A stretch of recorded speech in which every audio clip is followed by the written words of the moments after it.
Enerstranks, Thor aqui. E hoje a gente fala de história boa, a história da minha família Casca Grossa. E hoje nós vamos começar pelo começo, né? Então, bora!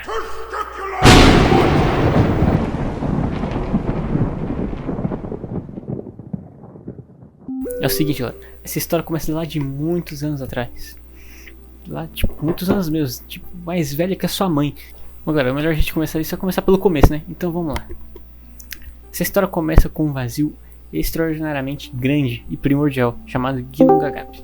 Algo assim, que é o início de tudo lá milhões de anos atrás.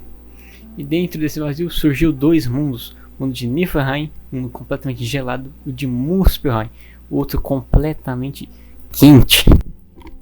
Em certo momento, esses mundos se encontraram e começou a derreter Niflheim.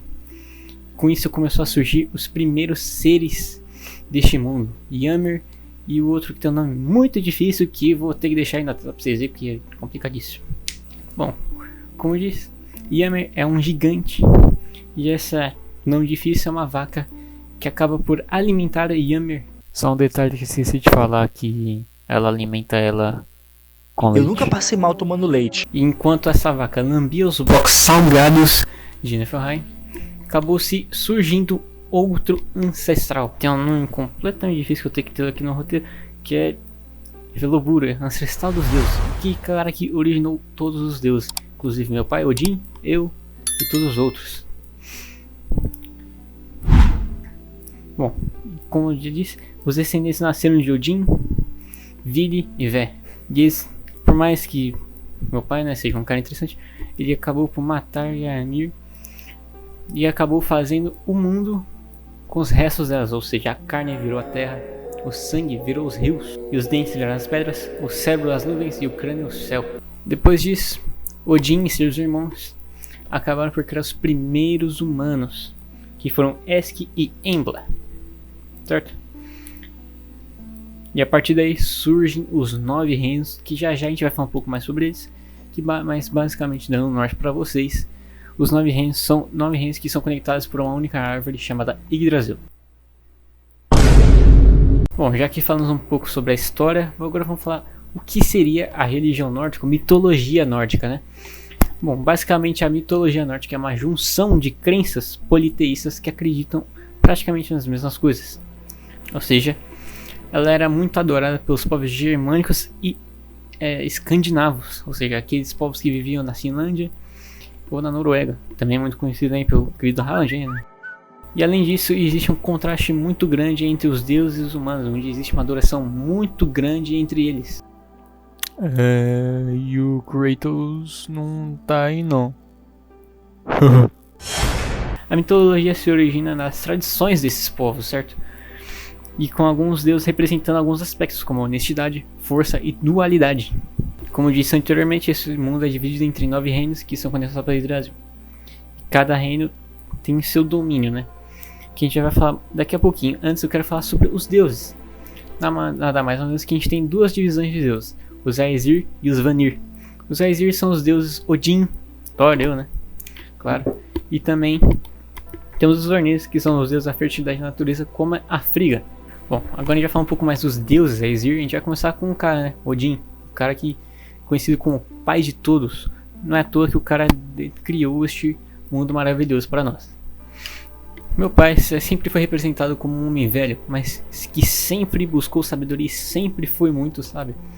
Ou seja, que sempre buscou sabedoria e sempre foi muito sábio. Isso já acabou te custando um dos olhos, que ele acabou tendo que entregar para o Mimir. Não sei se vocês conhecem, um cara que é muito inteligente, e ele precisou fazer isso para adquirir mais inteligente. Ou seja, o cara é imparável, o cara é casca grossa mesmo. Bom, Odin já foi casado com milhares de pessoas, parece até um cara aí da Grécia. Bom, esse cara já foi casado com duas principais mulheres que a gente vai falar sobre aqui hoje: a Frigga e a Jord. Frigga sendo uma deusa da fertilidade da natureza, que a gente vai falar sobre ela agora. Falando só um pouco brevemente da Frigga, ela é a deusa da fertilidade, representada como uma mãe guerreira e sábia, conhecendo os segredos dos homens e não falando para eles. Ou seja, basicamente ela fica sabendo de tudo que acontece no reino dos homens, e ela absorve essas informações para tirar alguma vantagem e poder fazer algumas ações de fertilidade, a ajudar os outros. Bom, agora a gente vai falar do cara, eu mesmo, né, Thor, filho de Odin, talvez o cara mais conhecido da mitologia, porque eu sou foda pra caralho. Bom, falando de mim, né, filho de Odin, filho de Odin, nada mais ou menos que o melhor deus, o mais bonito, o mais belo, o mais forte de todos. E como eu ia dizendo, eu sou um deus que sempre foi muito adorado, sempre conseguiu ajudar os outros. Isso sempre é o contrário do que muita gente pensa, assim, todo mundo pensa, nossa, Thor, um deus completamente poderoso, deve ser completamente sanguinário e egoísta, mas na verdade não. Bom, lembra que eu disse que existiam 9 reinos, então a gente vai falar sobre eles agora.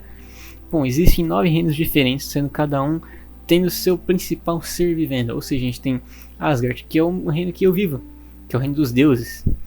Temos Alfheim, que é os deuses dos elfos, Svartalfheim, que é os deuses dos anões, Muspelheim, que é o reino do fogo, como eu já disse antes, e muitos outros reinos, e cada um tem sua própria biosfera, cada um é de um jeito, eu bati no microfone, cada um é de um jeito, e tá sempre trazendo novidades e biodiversidade para o nosso universo.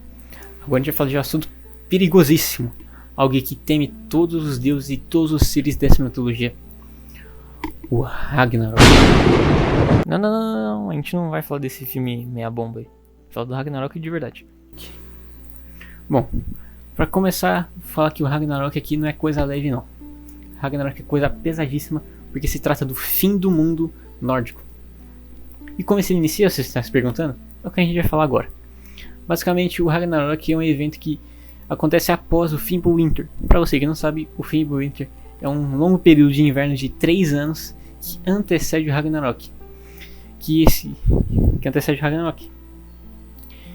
E isso é causado por várias questões, como mudanças no clima, a próprios desastres naturais. Isso acontece com a série de desastres naturais, que nunca vou falar aqui porque são muitos, como terremotos, vamos falar aqui, nevascas intensas, causando fome e sede a todos os seres, principalmente os Midgardianos, que são os povos dos humanos, que são que vão mais sofrer com isso. Bom, mas o que você está se perguntando? Se o Ragnarok é tão perigoso assim, o que acontece nele? Na real, o Ragnarok, além de anteceder a coisa que acontece depois de tudo isso, ele também é um evento que vai causar a grande guerra entre todos os seres da mitologia.